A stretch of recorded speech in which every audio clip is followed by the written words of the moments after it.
Bonjour à tous et bienvenue dans ce Morning Bull Live. Nous sommes le 8 décembre 2022. Alors hier je me suis marché dessus, j'ai parlé du 7 septembre 2022. J'ai eu droit à une vague de remarques. Je suis désolé, je me suis gouré. Ouais, ça arrive. Ça arrive même plus souvent qu'on le croit. Enfin voilà, donc nous sommes le 8 décembre 2022. Décembre, 12e mois de l'année, dernier mois de l'année, parce qu'après en général on change d'année. Et on se retrouvera donc en 2023. Alors c'est assez marrant et assez paradoxal parce que on est effectivement dans une phase de fin d'année. Alors dans les marchés boursiers, la fin d'année, c'est toujours très important. Il y a les Christmas parties, il y a les bouteilles de champagne qu'on reçoit des clients, les bouteilles de vin qu'on reçoit des clients, et puis finalement on se rend compte qu'il y a cette espèce de Christmas rally, d'ambiance de fin d'année où tout se passe super bien, et on se réjouit déjà de dire que c'est les prémices de l'année suivante qui va être encore meilleure. Alors cette année c'est un tout petit peu différent, on vient de vivre une année, on peut dire, on parle en français, une bonne année de merde, et aujourd'hui eh bien on est à quelques encablures de Noël, à quelques encablures du dernier FOMC meeting de l'année, et franchement, on ne sait plus où on en est, si ce n'est que ça fait que baisser, c'est la 5e séance de baisse qu'on enquille sur les marchés financiers, et on se pose beaucoup de questions, mais en même temps, est-ce qu'on a vraiment encore envie ?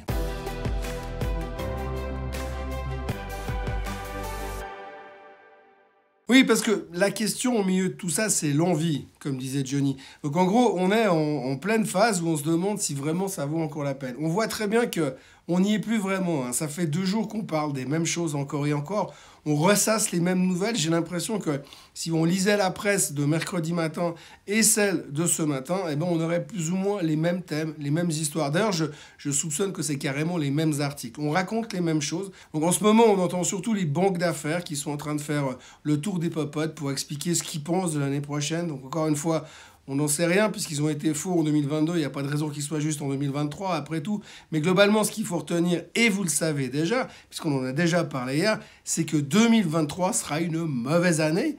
Encore, de plus en plus de gens parlent évidemment de récession, ça devient carrément une évidence. D'ailleurs, vous avez un chart qui s'affiche devant vos yeux à l'instant, eh bien, c'est l'inversion de la courbe. Alors, vous vous souvenez de cette fameuse inversion de la courbe? On connaît quand il y en a un qui passe en dessous de l'autre, ça veut dire que c'est la récession. Eh bien, aujourd'hui, le 2 ans et le 10 ans américain, qu'on voit sur le graphique, n'ont jamais été aussi inversés, entre guillemets. La profondeur de l'inversion de la courbe n'a jamais été aussi grande que depuis 1981. Donc ça date un petit peu.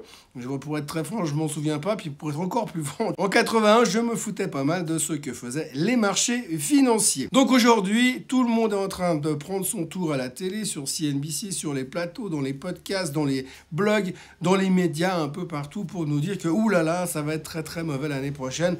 Mais simplement, c'est du remplissage. On est en train de faire du remplissage parce que très honnêtement, hier, on a baissé, bien sûr, mais quand on regarde l'amplitude de la baisse, quand on regarde les volumes, on a vraiment l'impression que tout le monde s'en fout. Alors en général, jusqu'au 15 décembre, on bosse, on y croit. Après, à partir du 15, il y a les apéros, et puis on se souvient plus trop ce qui s'est passé la veille, donc du coup, on se préoccupe plus trop de ça, et puis il y a la fin de la semaine du 15, puis après, c'est le début des vacances, puis après, il y a le trou entre Noël et Nouvel An. Alors bon, cette année, ça tombe mal, puisque Noël est un week-end et Nouvel An est un week-end, donc on n'a même pas de pont, et de toute façon, on sait qu'il se passe pas grand-chose, ou alors c'est ce qu'on appelle des ajustements de position, des window dressing, et puis tout d'un coup, il y a des gros changements.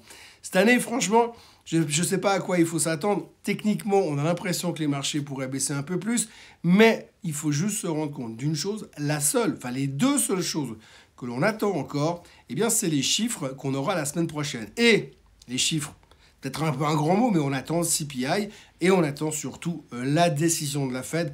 Va-t-elle monter les taux de 0,5% et être gentille avec nous, ou va-t-elle monter les taux de 0,75% pour montrer que elle va continuer à nous mettre la pression?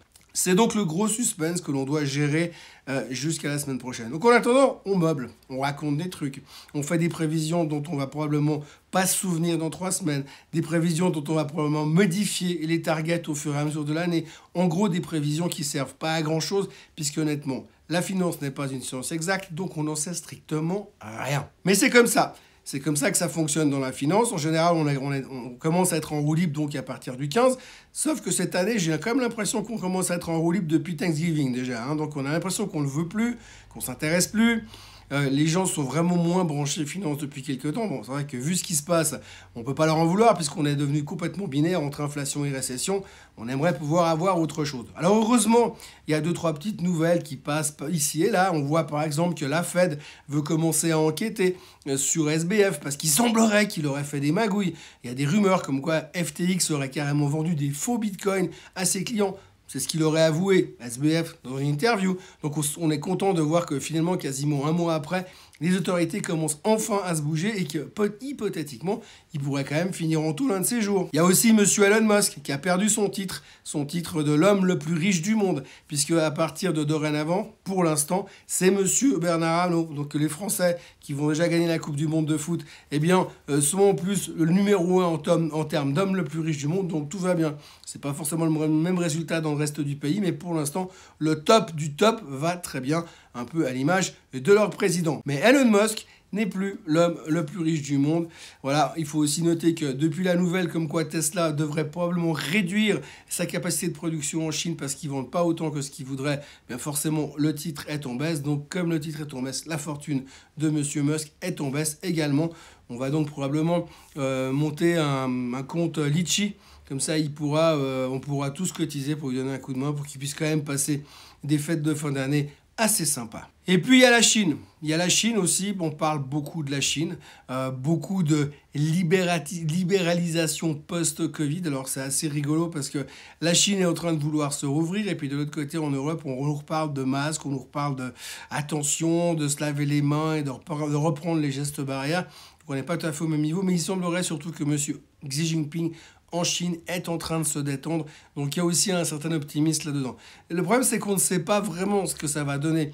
On sait que quand on est optimiste sur la Chine, le pétrole remonte, et quand on est pessimiste sur la Chine, le pétrole baisse. Les chiffres en Chine sont pas bons, mais c'est normal puisqu'ils sont à moitié fermés depuis 6 mois, enfin 6 mois, depuis 3 ans pratiquement. Donc forcément, les chiffres sont pas extraordinaires. Mais on peut espérer que les choses vont potentiellement changer ces prochains temps. Donc il y a un peu d'espoir. Mais néanmoins, ça ne se ressent pas vraiment sur le baril parce que le baril est à 72,50 et pour l'instant, on a l'impression que plus personne veut de pétrole. Enfin, il y a un désintérêt total qui est assez phénoménal. Il y a aussi beaucoup d'articles qui parlent de l'or. L'or qui est à 1794, mais qui monte surtout parce qu'il semblerait que les banques centrales sont en train d'accumuler massivement de l'or. Alors, je ne sais pas ce qu'il faut en retenir de cette accumulation de l'or de la part des banques centrales. On disait dans les écoles de bourse à l'époque que quand on achetait de l'or, c'était pour lutter contre l'inflation, pour avoir une protection contre l'inflation. Alors le fait que les banques centrales achètent de l'or, je ne sais pas si c'est très positif en leur politique. Est-ce qu'ils croient vraiment en leur politique finalement? Parce qu'on peut se poser la question, on peut se leur dire, mais pourquoi les mecs ils achètent de l'or comme des fous? Je ne suis pas assez à fond dans les banques centrales pour pouvoir donner une réponse, bien évidemment, mais il est clair qu'aujourd'hui, on entend que de plus en plus d'accumulations d'or se font par la plupart des banques centrales autour de la planète. Mais fondamentalement, quand on regarde les informations du jour, il n'y a pas grand-chose. Il y a peut-être un truc qui est relativement intéressant à noter, c'est de plus en plus les commentaires de monsieur Jim Cramer. Alors, on fait une petite parenthèse là-dessus. Jim Cramer, c'est le présentateur vedette de CNBC, vous savez, le mec qui vient avec des battes de baseball et puis qui tape sur les tasses à café parce qu'il est énervé, eh bien, monsieur Jim Cramer est de plus en plus faux. Bon, historiquement, il faut quand même savoir que le gars est là depuis, je sais plus, 25 ans, mais que ses recommandations ont été traquées depuis des années et qu'il n'est pas bon du tout dans ses recommandations. Mais de l'autre côté, eh bien, là, depuis quelque temps, il y a un ETF qui est sorti qui fait l'opposé en fait de ce que dit monsieur Jim Cramer. Et le dernier joke en date finalement, c'est il a annoncé fin novembre, le 29 novembre, il a dit les banques seront les nouveaux leaders de demain. Depuis, les banques ont perdu 10%. Donc il y a un ETF qui existe, qui s'appelle Inverse Jim Cramer, quelque chose comme ça, qui est sorti et qui fait exactement l'inverse et qui pour l'instant marche plutôt bien. C'est assez rigolo à signaler pour parler encore un tout petit peu finance aujourd'hui. Mais il faut vraiment chercher en ce moment, vraiment chercher pour avoir des vraies nouvelles et des trucs super intéressants. Franchement, c'est très très calme. On a vraiment l'impression qu'on est en roue libre, qu'on brasse de l'air, qu'on essaie de trouver des justifications. Je vous le dis, la plupart des recommandations qu'on entend depuis les banques d'affaires américaines ces derniers jours, c'est les mêmes histoires encore et encore. Hier, il y a Roubini qui a encore parlé. Le gars, il sort bientôt un article par semaine.